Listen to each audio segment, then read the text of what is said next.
Hi and welcome back. My name is Jonathan Lesage and I'm an application engineer with the MathWorks.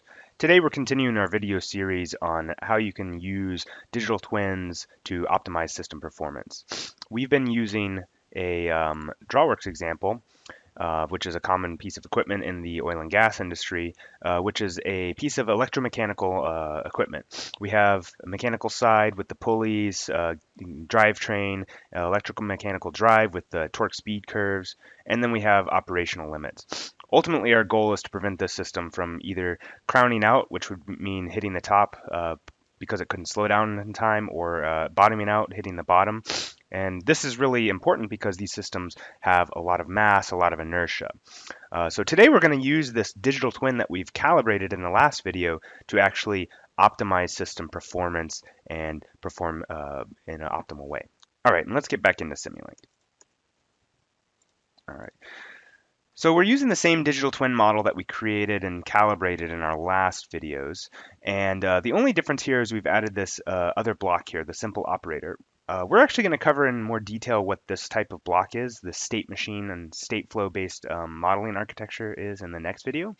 But for this video, all you have to know is really it's serving as an operator that we're telling to do certain commands. Okay. Now for this particular case, when I push play, what this simple operator is doing is it's driving the drawworks up to a steady state of whatever I've specified the speed command to be. In this case, it's 1500 RPM. And as soon as it hits 1500 RPM, the operator is going to slam on the brakes, and we're going to see how long it takes for this system to come to a complete halt. Now, the reason that we're doing this test is we want to explore the design space of this system. We want to see at given speeds and at given weights or loads on our hook out at the end of this drawworks, what are the operational limits that we can actually drive this system before we kind of exceed the thresholds of all of these the linkages and the torque speed curves that we have. Okay. Now we could do this one at a time. We could start with a 1500 RPM with maybe 50,000 pounds. Then we could change things around. But that's going to be time consuming and tedious. So what we can actually do is script things in MATLAB. Now MATLAB lets us actually script up the experiments that we want to do. So I'm going to tell MATLAB that we're using this model, my drawworks model that I've been working with.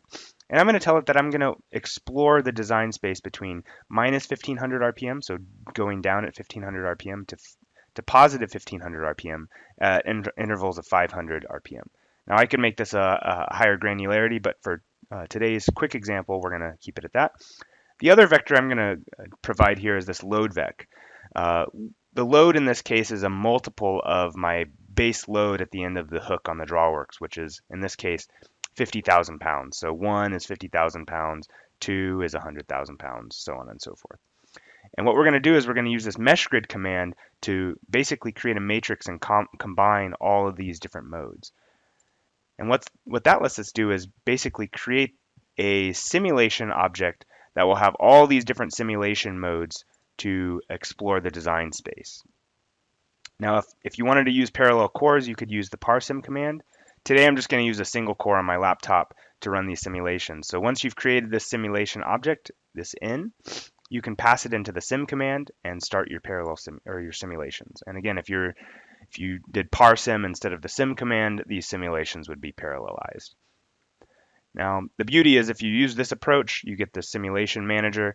This will keep track of all the simulations as they're running. So you'll see in this case, I've queued up 36 different simulations to explore this design space. So we're kind of going through these right now. You can see. The other thing is we can take a look at where we are in the matrix of design space. So we can see here's the load scale, here's the speed command, and we're kind of just simulating. Now, the thing that's nice about doing this approach is if there's an issue with one of the simulations, you can jump in, you can look at the diagnostics. This is the same diagnostics viewer that you would see in Simulink. So if there was an error in one of your simulations, the multiple runs would continue, but you wouldn't have to wait for them to complete. And then lastly, if you have a lot of simulations, you can use this grid view. Now we're just about done. And once we're done, we can actually process these results. And I actually ran this with a higher fidelity or higher granularity earlier, just so we could get a lot more results quickly. And we can get a figure that looks like this. And what we have basically is different speeds on this axis, different loads on this axis, and then how long it took to stop this system for these different conditions. And you can see that there's kind of a nice curve that kind of flows with kind of the power relationships here. And then you'll notice that along these edges here, we get this area where we actually cannot stop this system in time, or actually at all. And that's because we're exceeding the torque speed curve limitations of this drive. And so these regions out here would be considered a no-go zone. And that is something that, you fundamentally could have calculated using first principles, but we were able to extract out using our digital twin very quickly and effectively. All right, now let's take a look at how we can use this data that we've generated from our multiple simulations to actually build a lookup table that will enforce some operator limits. Okay, now this data that we've generated, essentially right now, if we were to implement this as a lookup table, we'd have speed as an input, load as an input, and then output would be how long it takes to stop. Ideally, what we might want is what is the current load and what is the current distance from the top or bottom, and what's the maximum, the output could be what's the maximum speed we can go. So we really just need to kind of pivot this around. And thankfully, because this is kind of a unidirectional table, we can actually do that using interpolation. So we kind of go through some interpolation here, and what we're able to do is get a inverse of that data that we've generated from our simulations. So now we have load on one axis here, the distance from the top and bottom on the other axis here, and then what is the speed limit of the drive given those different conditions. And so you'll see here, as our load goes up, as we would expect, the speed that we can operate starts to slow down. So our decrease or speed as we're going down goes down, and then also our speed as we're going up goes down as well.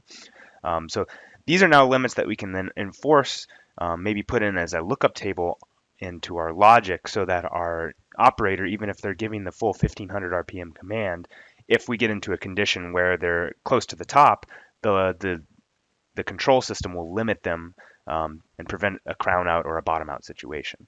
Okay, now let's take a look at what that can look like in the simulation environment. So we have our same digital twin here again, and again, we're going to cover this in more detail in the next video, but underneath the hood, we have a lookup table that basically implements that table that we just saw there. We have the load and the distance from the top and bottom as inputs to this, and this is going to constrain the raising and lowering rates of the drawworks given the loads and the positions we are from the top and the bottom. So I'll just run the simulation real quick so we can get a quick look at that. Okay, we're going to get the animation in this case. But we'll see here that here we're raising to the top, and as we get closer and closer to the top, our speed comes down until we get very close to the top when we actually enforce it to 0. So if we put the animation side by side, perhaps this will make it a little more interesting. You'll see as it's raising, these dashed lines indicate the raising speed limit and the lowering speed limit. And so you'll see as that raising speed limit comes down, we're very close to the top. And that's actually artificially constraining the operator. So in this case, the operator is just going full 1500 all the way up and full minus 1500 all the way down, but the actual safety control system is constraining the operator by dialing the operating modes back and forth. And that's all done using that lookup table that we generated using those multiple simulations. Okay. All right. And in our next video, we're going to talk about how we can actually start to implement these things using the state-based logic. So we're going to talk more about building those state charts and how you can do that in Simulink.